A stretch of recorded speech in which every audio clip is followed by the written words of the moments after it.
ہوا کرتے اور اللہ کی رحمت سے صرف کافر لوگ ہی مایوس ہوتے ہیں۔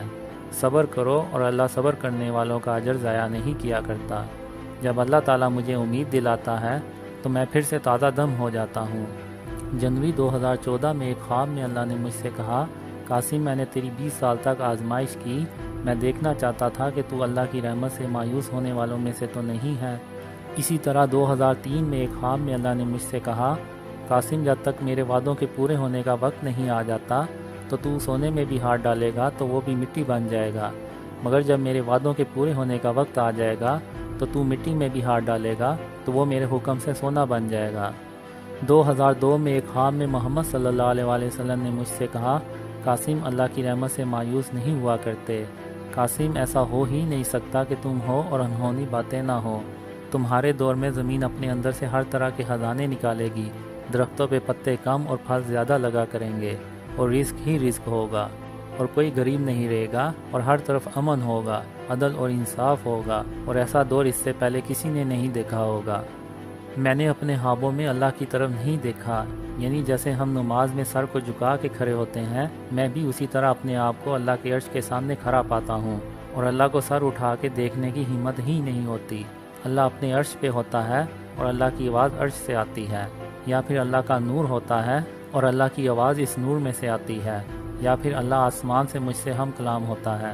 اسی طرح میں محمد صلی اللہ علیہ وسلم کے سامنے بھی سر کو جھکا کے کھڑا ہوتا ہوں، اور محمد صلی اللہ علیہ وسلم کے سامنے سر کو اٹھانے کی ہمت ہی نہیں ہوتی، اور یہی وجہ ہے کہ میں آج تک محمد صلی اللہ علیہ وسلم کا چہرہ نہیں دیکھ سکا۔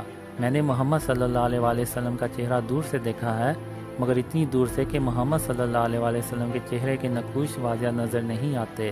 ایک خواب میں محمد صلی اللہ علیہ وسلم سے میں گلے ملا تو میرا پورا جسم گواہی دے رہا تھا کہ میں محمد صلی اللہ علیہ وسلم سے گلے مل رہا ہوں، اور میں کئی خوابوں میں محمد صلی اللہ علیہ وسلم سے ہاتھ ملا چکا ہوں، اور میرا ہاتھ وہی دیتا ہے کہ میں محمد صلی اللہ علیہ وسلم سے ہاتھ ملا رہا ہوں۔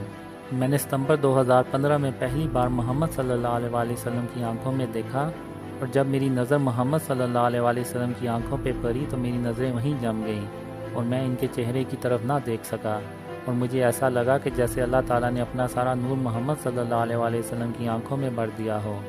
میں اپنے خوابوں میں کئی نبیوں اور پیغمبروں سے ملاقات کر چکا ہوں، مگر چہرہ میں نے صرف سلیمان علیہ السلام کا دیکھا ہے۔ اس کے علاوہ میں حضرت عیسیٰ علیہ السلام کو بھی کئی بار اپنے خواب میں دیکھ چکا ہوں۔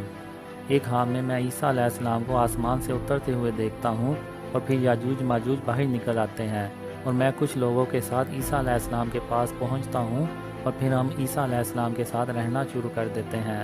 اور کچھ خوابوں میں دیکھتا ہوں کہ جب پوری دنیا امن سے بھر جاتی ہے تو اس کے کچھ سالوں کے بعد دجال ظاہر ہو جاتا ہے، اور دجال دنیا کے امن کو تباہ کرنے کی کوشش کرتا ہے۔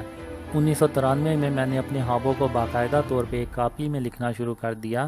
مثلا میں نے اللہ تعالیٰ اور محمد صلی اللہ علیہ وسلم کو کب اور کتنی بار خواب میں دیکھا اور ان سے کیا گفتگو ہوئی، مگر بدقسمتی سے کچھ سال پہلے سامان کی منتقلی کے دوران وہ کاپی مجھ سے گم ہو گئی۔ اللہ اور محمد صلی اللہ علیہ وسلم سے ہم کلام ہونے والے میرے ان خوابوں کی کل تعداد 800 سے زیادہ ہے۔ ان میں سے بہت سے خواب مجھے ابھی بھی یاد ہیں۔ آج سے کئی سال پہلے اللہ نے مجھے خواب میں بتایا کہ قاسم رات کو سونے سے پہلے سورہ اخلاص، سورہ فلق اور سورہ ناس پڑھ لیا کرو تاکہ شیطان تم سے دور رہے۔ اللہ کا شکر ہے کہ میں اس نصیحت پر کئی سالوں سے عمل کر رہا ہوں۔ اللہ نے مجھے بہت خوابوں میں کہا کہ قاسم ایک دن میں تیری مدد کروں گا اور تمہیں کامیاب کروں گا، اور پوری دنیا تمہاری اس کامیابی کو دیکھے گی، چاہے قیامت کے آنے میں ایک دن ہی کیوں نہ باقی ہو، میں تجھ سے کیے ہوئے اپنے سارے وعدے ضرور پورے کروں گا۔ اللہ نے مجھے یہ کبھی نہیں بتایا کہ وہ دن کب آئے گا، اور میں پچھلے 22 سال سے اس دن کا انتظار کر رہا ہوں۔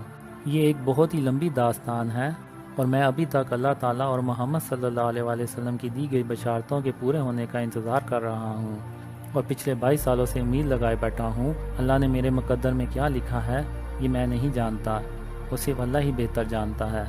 مزید جاننے کے لیے میرے فیس بک پیج یا یوٹیوب چینل کو وزٹ کیجیے۔